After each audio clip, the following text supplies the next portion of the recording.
Another case we're following is in South Carolina. It is the Murdaugh family murders that have been surrounded in mystery since June.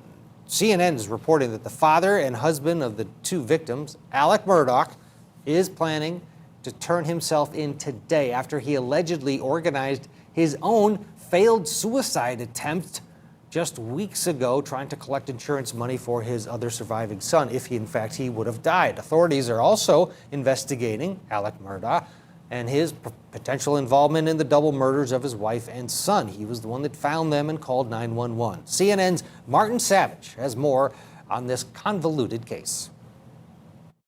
A shooting on the side of this South Carolina road is now embroiled in charges of conspiracy and insurance fraud. Prominent attorney Alex Murdaugh said he was shot in the head on September 4th after he pulled over to check his tires. But he has now said he asked this man, Chris Smith, to do it. Realized that things were going to get very, very, very bad, and he decided to end his life. His lawyer tells CNN that the 53-year-old suffered a fractured skull and a brain bleed, but survived.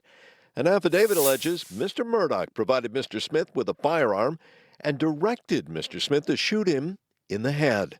Smith is charged with assisted suicide, assault, and battery of a high aggravated nature, pointing and presenting a firearm, insurance fraud, and conspiracy to commit insurance fraud. It is not clear whether Smith has an attorney or how he intends to plea on the charges. Murdaugh, who has not been charged, told South Carolina police he was in such a bad financial position he thought death was his only way to ensure a life insurance payout for his son, his attorney says. He believed that $10 million policy had a suicide exclusion. Suicide exclusions are only good for 2 years, and he didn't realize that. So he arranged to have this guy shoot him. His lawyer says that Murdaugh was in a massive depression from the shocking unsolved double murder of his wife and son 3 months ago, and that he also has a severe opioid addiction. His father died of cancer that same week. Most people couldn't get through that. He got through it with the use of opioids. Just 1 day before the shooting, Murdaugh had abruptly resigned from his law firm after being accused of misappropriating funds, which his lawyer says has been primarily used to purchase drugs. Attorneys for Murdaugh now claim that Smith and others, quote, took advantage of his mental illness and his ability to pay substantial funds for illegal drugs. This guy shooting him in the head. Didn't try to persuade him not to do it. Didn't hesitate at all.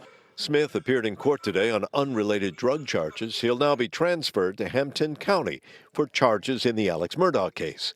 Records show the connection between Murdaugh and his alleged shooter, going back more than a decade to when Murdaugh represented Smith in court, first in a personal injury suit and then for a traffic infraction. Murdaugh's lawyer says he spoke to Murdaugh at a detention center on Monday and explains why he finally came forward. He didn't want law enforcement spending more time on this fake crime instead of focusing on solving the murders of Maggie and Paul.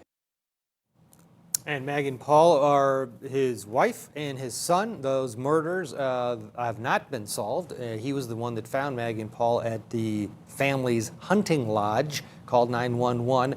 But again, those murders have not been solved.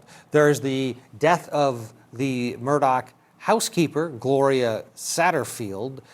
It was originally ruled natural, then accidental, and at the center of that one was Alex Murdaugh. He told the authorities that that she had tripped over his dogs and fell down the stairs. No one was able to talk to her. She died after losing consciousness and after 3 days in the hospital. There is now a new investigation into her death because, according to the coroner, it doesn't match up the injuries that she sustained to the story being told. So Alex Murdaugh, again, the news today is that we're expecting him. CNN is reporting that he's going to turn himself in as being a part of this life insurance fraud scenario, faking his own, or not faking his own suicide, staging his own suicide with the help of that other individual. Let's bring back Rachel Kaufman, and joining us, Jackson Lofgren. He's in Bismarck, North Dakota. Good morning to you, Jackson. Welcome to our conversation. This case is a head scratcher, and people around the country, including a lot of our Court TV viewers, are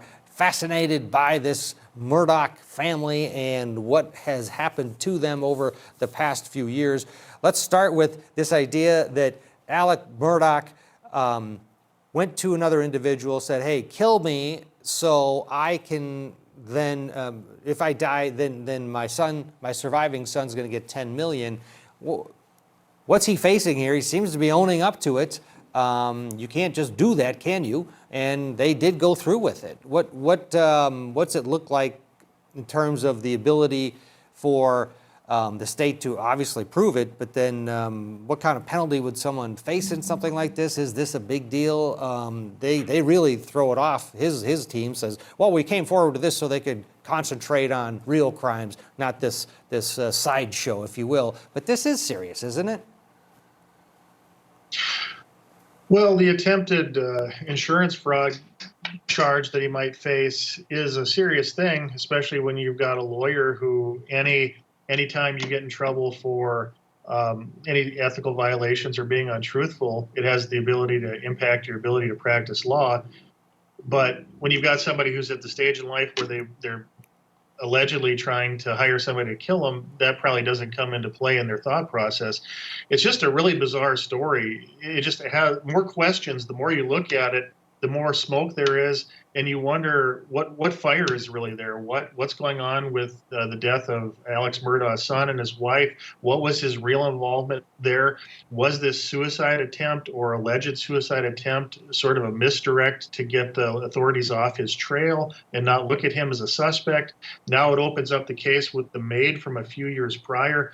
There's a lot of smoke there, and they're going to start digging into that. And this story could change quite a lot the further law enforcement digs. Associated Press reporter Jeffrey Collins is there in South Carolina, and he talked last night on Vinny's show about the complexity of this and the fact that there are so many unanswered questions.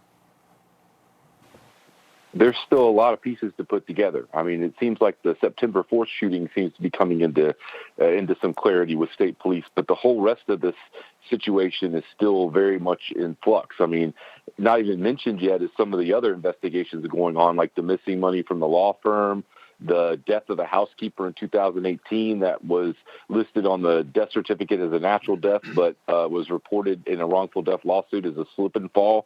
There's a lot of things that still haven't come into focus with this.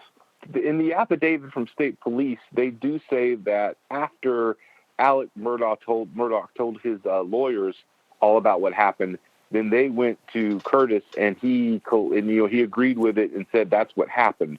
He hasn't spoken publicly. His bond hearing was very brief and he said a few pro forma things in there.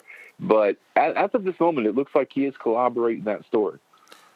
They haven't named any suspects or people of interest, haven't ruled anybody out, haven't ruled anybody in.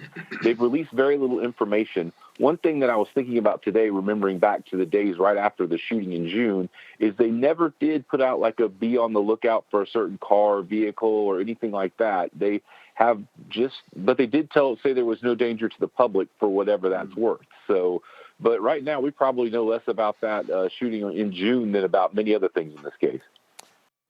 Rachel Kaufman, your thoughts on this complex and bizarre case? Well, I would say that this is what we call an unraveling. This guy's life is unraveling. He is nosediving to the ground, and I don't think him telling the police that this was actually, that he was in on this shooting of himself.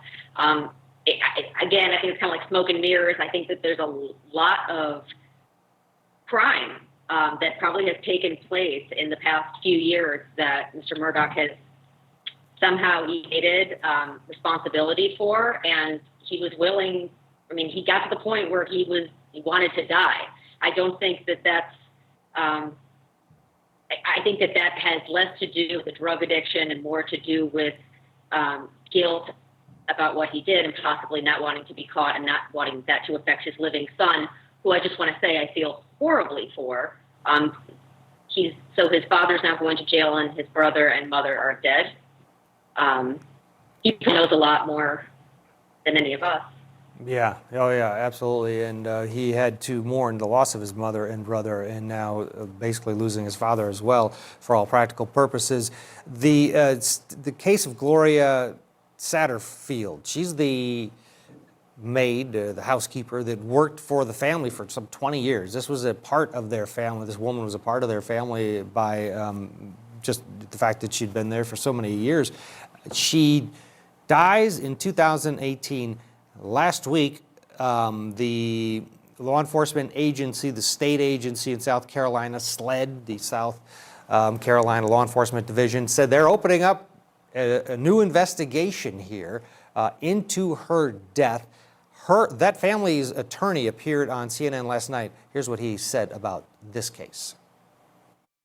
Certainly there were questions by my clients because after she unfortunately fell, she was airlifted to a hospital and she had a traumatic brain injury.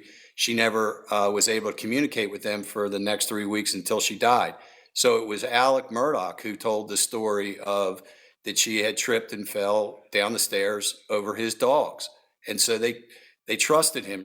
He hand walked them to his best friend and college roommate to bring a lawsuit against himself on behalf of the estate. And apparently they never received any of that money. This is second-level devious behavior, if true, Jackson. And all of these roads seem to come back to this one individual, Alex Murdaugh. It's a bizarre story. There's just layers and layers of questions. What was his involvement with the housekeeper's death? Did she die in the manner that he claimed? Now, 3 years later, is there going to be physical evidence that's going to be able to answer the question, what was his involvement? And then he helps them to find a lawyer to bring a suit against himself, which is just bizarre. That doesn't happen. I mean, there's just all kinds of conflicts with that. But he doesn't pay any of the money that is in the wrongful death settlement anyway. And it's just a really bizarre story. And the biggest question I have is, was this legitimately an attempt to have himself killed? If it was a pretty poor attempt. It seems like he suffered fairly minor injuries. Is it all just a big red herring to throw law enforcement off the trail of something else? There's just layers upon layers in this case. Yeah, if you think about it, hey, here's a gun, shoot me in the head. They should be able to accomplish that one. That, you don't need a lot of practice there. It didn't happen, though. He grazed him somehow. So one might think that was possibly the goal, to throw out this red herring so that people would leave him alone and feel bad for him. Who knows? But a lot of investigation continues up there in South Carolina over that.